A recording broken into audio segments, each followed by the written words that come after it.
हिमाचल कांग्रेस के मुख्य चुनाव पर्यवेक्षक और छत्तीसगढ़ के मुख्यमंत्री भूपेश बघेल ने दावा किया है कि कांग्रेस ने अपने मैनिफेस्टो में जो वादे किए हैं वो सभी पूरे किए जाएंगे। भूपेश बघेल ने बीजेपी पर भी जमकर हमला बोला।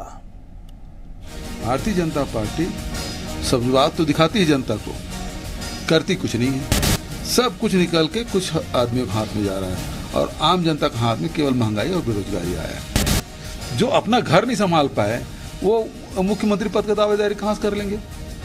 तो सवाल तो बहुमत तो है। जयराम जी अभी मतदान होने के बाद, काउंटिंग होने के बाद उसको जयराम जी की ही होने वाली है।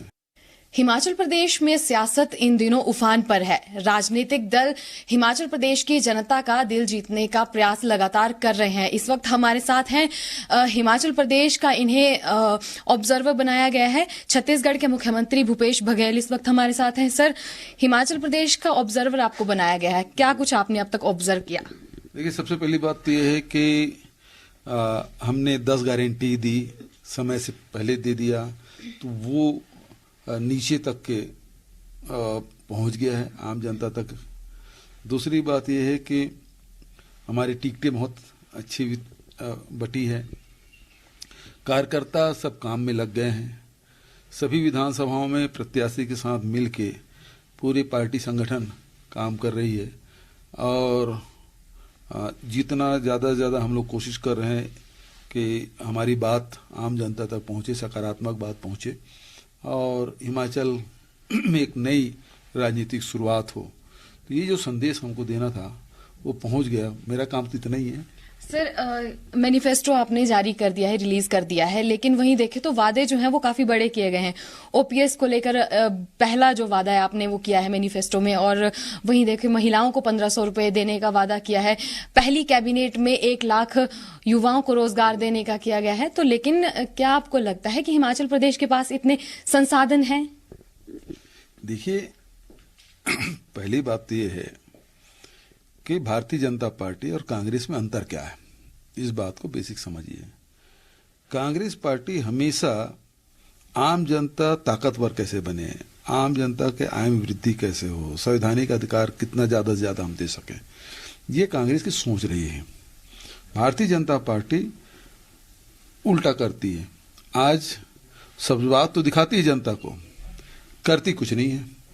आज पूरे जो अर्थव्यवस्था है वो सेंट्रलाइज हो गया है। सब कुछ निकल के कुछ आदमियों के हाथ में जा रहा है और आम जनता के हाथ में केवल महंगाई और बेरोजगारी आया है। हम इस अर्थनीति को बदल रहे हैं कि ये जो पैसा है वो सीधा आम जनता के बीच में जाए। आज महंगाई बेरोजगारी क्यों है? वो इसलिए कि आप पेट्रोल, डीजल, रसोई गैस, रासायनिक खाद सबकी कीमत बढ़ा दी। जीएसटी आप दूध में, पनीर में, सब में आपने जीएसटी लगा दिया। महंगाई बढ़ गई, लोगों की थाली से सब सामान गायब होते जा रहा है।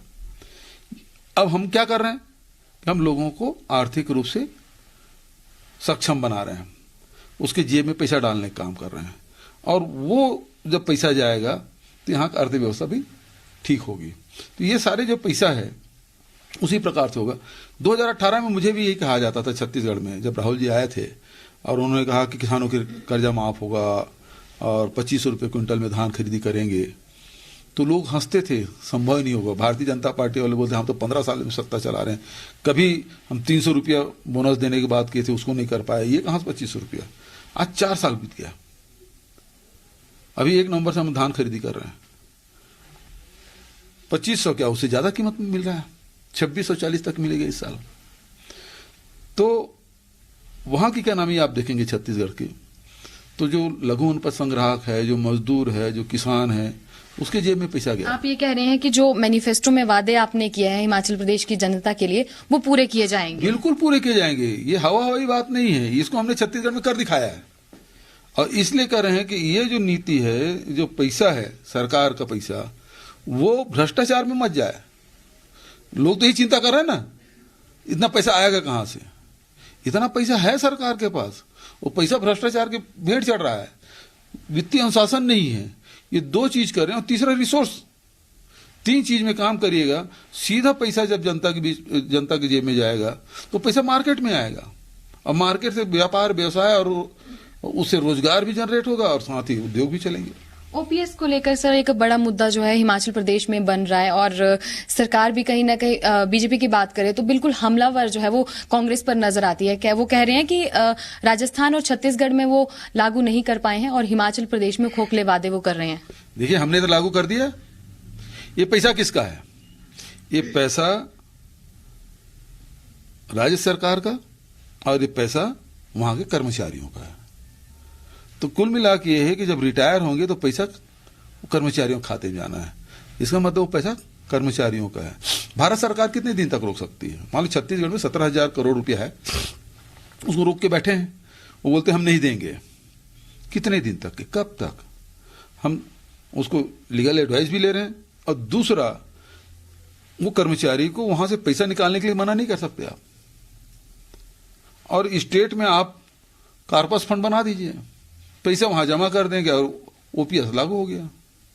तो मुख्य बात यह है कि वो जो पैसा वहां पड़ा हुआ है उसको निकाल के यहाँ के जो कार्पस बनाएंगे उसमें पहुंच जाए। छत्तीसगढ़ का भी अभी वहां पर रुका है केंद्र में। हाँ, रोक रखे है ना। आप लागू नहीं कर पाए टेक्निकली? नहीं, हमारे यहाँ हमने ओपीएस लागू कर दिया है। अब सवाल इस बात का, वो जो पैसा पड़ा है उसको लाने की बात है। तो वो पैसा आएगा। अब हमने ओपीएस लागू कर दिया, मतलब वो जो कर्मचारी हैं उसको लाभ मिलेगा ही, उसको रोक नहीं सकते। वहीं भाजपा भी बिल्कुल आक्रामक तरीके से जो है वो नजर आती है कांग्रेस पर कि बिना सीएम फेस के वो चुनाव लड़ रहे हैं। तो जब यदि अगर आती भी है कांग्रेस सरकार में सत्ता में तो क्या मुख्यमंत्री कौन होंगे? पूरी लंबी कतार है। इस तरह के आरोप भाजपा की ओर से लगते आए हैं। भारतीय जनता पार्टी क्या कहती थी कि हम दूसरे पार्टियों से अलग हैं, हमारी पार्टी कार्डर बेस्ड पार्टी है, हम अनुशासित हैं। 21 लोग बागी होकर लड़े। यहाँ राष्ट्रीय अध्यक्ष यहीं की हैं, भारतीय जनता पार्टी के। जो अपना घर नहीं संभाल पाए वो मुख्यमंत्री पद का दावेदारी कहां से कर लेंगे? सवाल तो बहुमत तो है। ये जयराम जी अभी मतदान होने के बाद, काउंटिंग होने के बाद उसको जयराम जी की ही होने वाली है। क्या लगता है, भाजपा लगातार कह रही है कि हिमाचल प्रदेश में रिवाज जो है वो बदल कर रहेंगे। आप क्या मानते हैं कि हिमाचल प्रदेश का रिवाज बदलेगा? किस बिना पे? ये डबल इंजन के भरोसे है। ये डबल इंजन नहीं, ट्रबल इंजन है। यहाँ किसानों का आय दोगुनी करने की बात कही थी, यहाँ के नेशनल हाईवे बनाने की बात कही थी, यहाँ एयरपोर्ट लाने की बात कही थी। कितने लोग कर पाए? कितने लोग रोजगार दे पाए? कितने बागबान को सही कीमत दे पाए? तो सब जगह निराशा है, हताशा है। और आप भर्ती भी करते हैं पुलिस में तो उसमें भी गड़बड़ी।